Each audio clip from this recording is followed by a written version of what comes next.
I need a pencil. No, you have a recording. You'll be able to have this for you, okay? All right. Hi, Quinn. How are you? Hi. Good. Okay, let's get started. We'll get back to that, okay? But I got to get through Yes, this sir. important stuff. All right. All right. Sharing screen. Need to let me know when you can see my screen.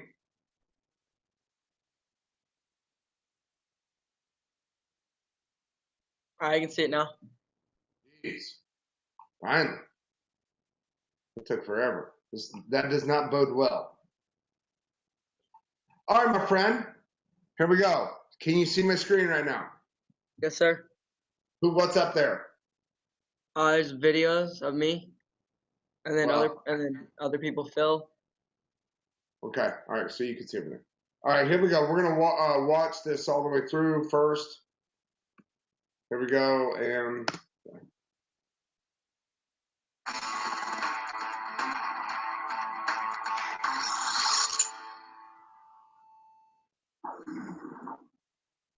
Go.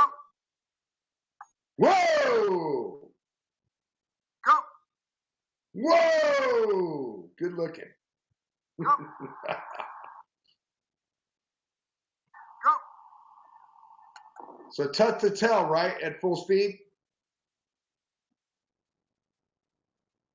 Right? Yeah. Okay, so here we go. Very first, he's suggesting that your hips out. If we're sitting here doing exactly what we say, which is we're watching for every inch, your hip is out a little bit. Right? I'm standing right at 12 o'clock. So you're a bit out. Your left foot is probably too far off target line. Okay? And probably a little light in weight. So you're less athletic. But other than that, you look really good. I love how you're holding the ball relationship, shoulders decently closed, vertical spine, proud chest. I love all that. Holy mother of God, is that ball not behind your head? But you are going to clear your left side and get your right side through. And that's what this position is all about, clearing gun sight. Now, come on. For real? We cannot go to play on Saturdays with that at all. Just quit. Just quit. Just quit. Or eradicate the movement and allow Saturdays to come back into play. Right? But you know this because we've been kicking butt on it, right? Yeah. All right. Moving on. Centrifugal balance from your belt buckle through your neck, your belt buckle through your wrist. If that vertical plane that is in the middle is vertical, straight up, then that is called balance, centrifugal balance. Unfortunately, my friend, you are not, because you don't do what? You don't get your chin out of the way, right? You do the tether ball. You kick the ball out to the side and go around because you put the ball behind your head, right? Yeah. All right. Now we're starting to learn some stuff. Also, you're not a two-footed thrower. Your right foot's a little early off the ground. All right. One thing you do have great, though, is your Bermuda Triangle. Your belt buckle's at target.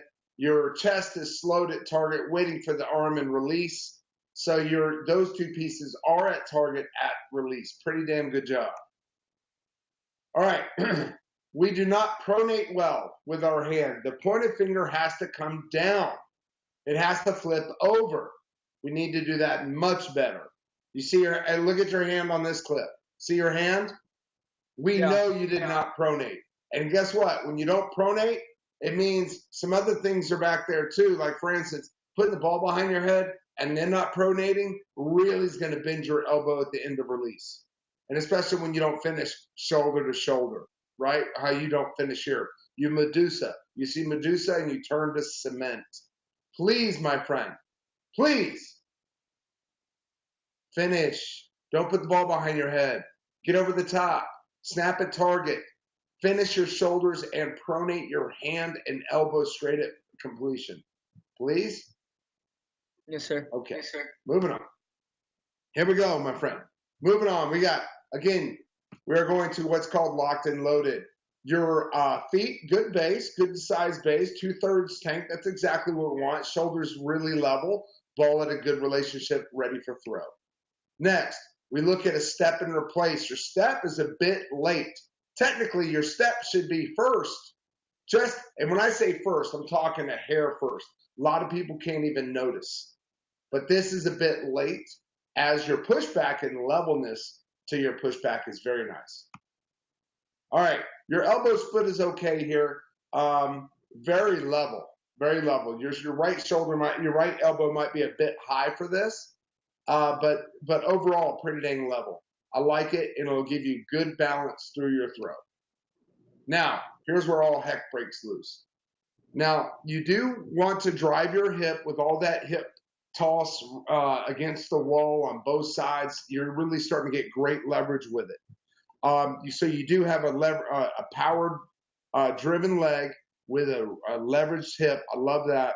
Now we start to break here. Your shoulder line to your elbow is broken. And of course, we do not achieve 90 degree. Use the allowed space. The football gods have given you an allowed space, an efficiency range. And efficiency in quarterback world means quick and quality. It doesn't just mean quick and get there and snap out fast. It means use the allowable space so that we can create energy, because space, that's the allowed space, gives you allowed energy. Reduced space gives you reduced energy. All right, so anyway, here we are. We're looking at this. Your ball was decently away, but that reduce on that break of the shoulder line and that break of the elbow is not good enough. Now, as we throw here, yes, your elbow does climb. Great job. Your elbow does take the lead, and we call this TAC, for target accuracy control. Great job here. Everything looks great. You're like a Gumby. You're so bendable, but a lot of times that's not good, because some rigidness will keep you in that zone, that throwing zone that we talk about, where all your key positions are in the right spot. You're so efficient, it's unbelievable. Like that ball looks like butter when it comes out, and powered butter. That's what we need. This right here, you're falling back like you could touch, like you could almost grab your towel at the same time. All right, here we go. Now, this is incorrect. This is when you left your right leg back, your right foot was off the ground too early. So then quite often when our right foot comes off the ground too early, we stiffen our knee and drive it into our hip and become frozen. And a lot of times our hip drive, we suddenly stop as soon as our right foot, our drive foot, comes off that ground. And then all of a sudden we stiffen our knee to actually create whip. And you even stop your whole body underneath, and so you freeze. And remember, when you didn't finish, you don't finish. You see it? Yeah. Now, quickly, with all that explanation, we're going to quickly go through my stuff alongside of yours. Here we go. We are big based. We've got locked and loaded with an open foot, vertical vertical spine, closed hip, closed shoulder, and close relationship with the ball. How my hip is just about an inch or two closed more than yours, and my foot is a little bit on target line, or closer to target line, excuse me. Now, you can still, my ball's not totally behind my head. You can still see my ball.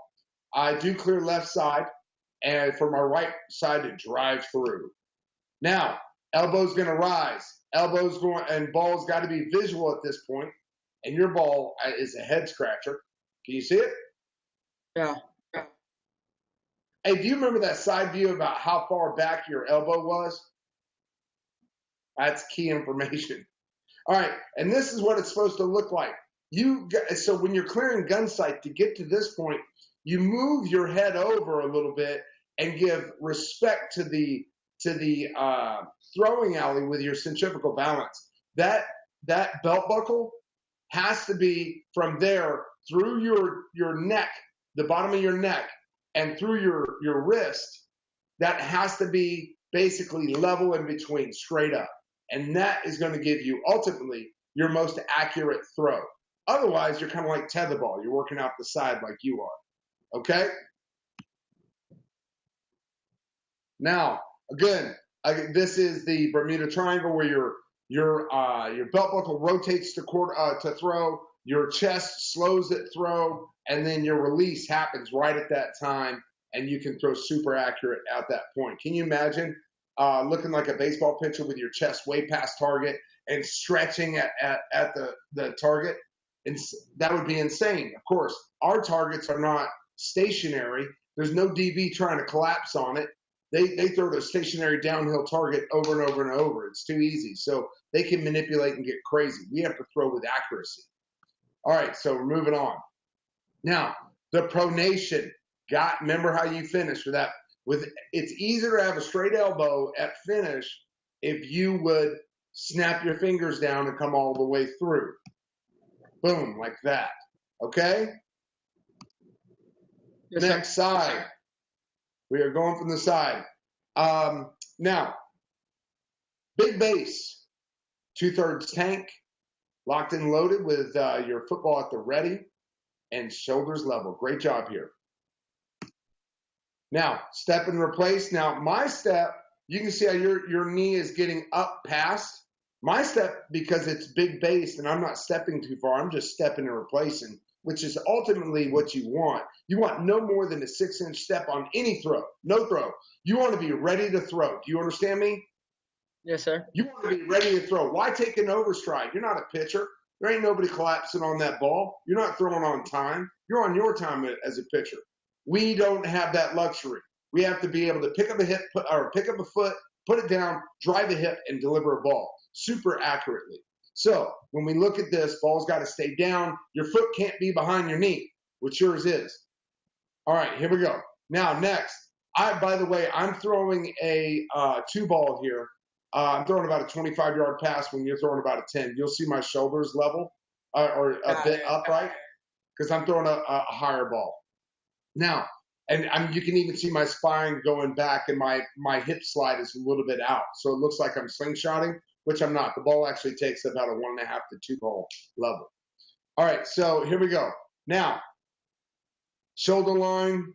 All right, excuse me. Let's go with drive leg to drive hip, driven out, and then you've got shoulder line versus that 90 degree. See that 90 to yours? Yes, sir. Got to stay level, brother. And then got to rise that elbow. It's got to and it's got to take the lead. That's a little too much on your side of things, okay? Now, as we look at this, your athletic knee has to stay athletic, and you want to have that good snap at the end, right?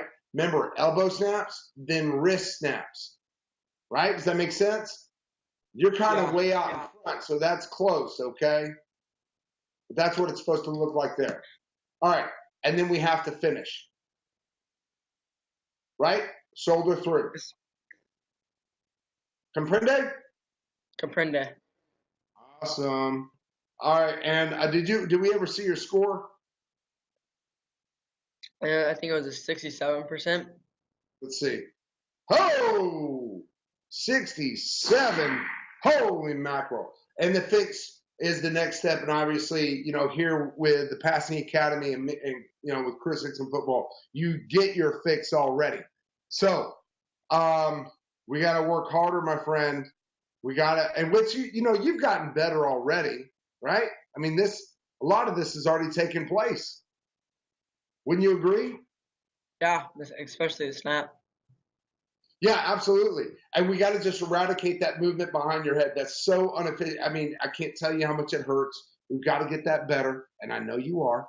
So I'm not too crazy about it. But anyway, but I wanted you to see it, and I'll get this recorded and back over to you so you can